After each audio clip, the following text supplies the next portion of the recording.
انسان کا سب سے بڑا کارنامہ یہ ہے کہ وہ اپنے دل اور زبان کو قابو میں رکھے۔ دولت دنیا کی ہو یا ایمان کی، جتنی زیادہ بڑھ جائے اتنی نیند کم ہو جاتی ہے۔ برے سلوک کا بہترین جواب اچھا سلوک ہے، اور جہالت کا بہترین جواب خاموشی ہے۔ دو انسانوں کا پیٹ کبھی نہیں بھرتا، پہلا وہ جس کو علم کی بھوک ہو اور دوسرا وہ جس کو مال کی بھوک ہو۔ اللہ کا ہر فیصلہ عقل اور انصاف پر مبنی ہوتا ہے، اس لیے حرف شکایت کبھی لب پر نہ لاؤ۔ کلام میں نرمی اختیار کرو، کیونکہ لہجے کا اثر الفاظ سے زیادہ ہوتا ہے۔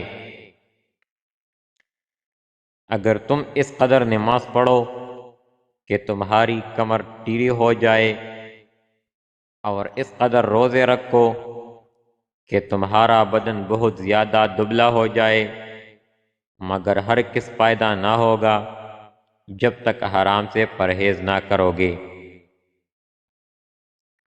جو غلطی کر نہیں سکتا وہ فرشتہ ہے، اور جو غلطی کر کے ڈٹ جائے وہ شیطان ہے، اور جو غلطی کر کے فوراً توبہ کر لے وہ انسان ہے۔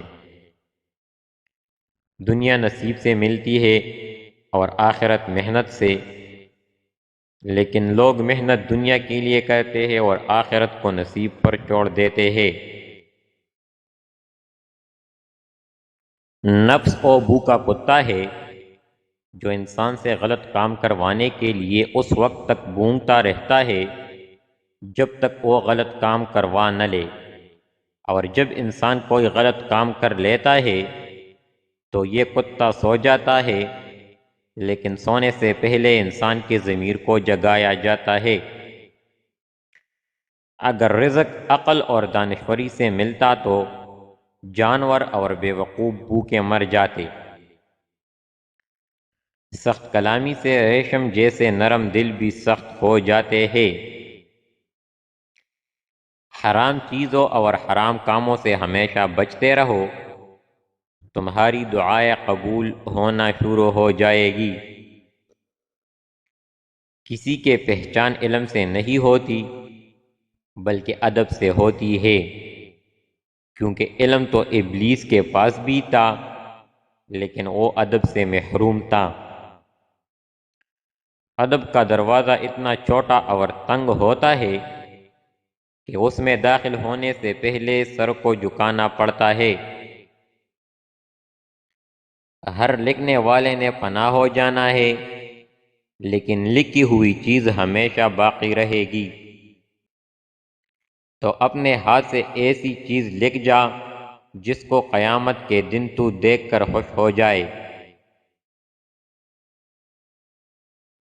عورت کی بدخلقی پر صبر کر لینے والا حضرت ایوب علیہ السلام کے صبر کے برابر ثواب پائے گا۔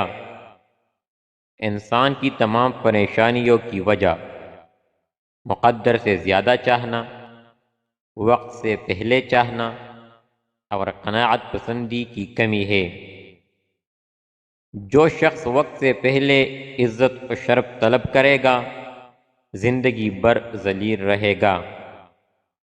جو شخص حرام مال کھاتا ہے اس کے تمام اعضاء گناہ میں پڑ جاتے ہیں، خواہ وہ چاہے یا نہ چاہے۔ دنیا میں ایمان کے بعد اگر کوئی چیز ڈھونڈنا ہو تو اچھا دوست ڈھونڈنا، کیونکہ اچھا دوست ایسے درخت کی مانند ہے جو سایہ بھی دے گا اور پھل بھی۔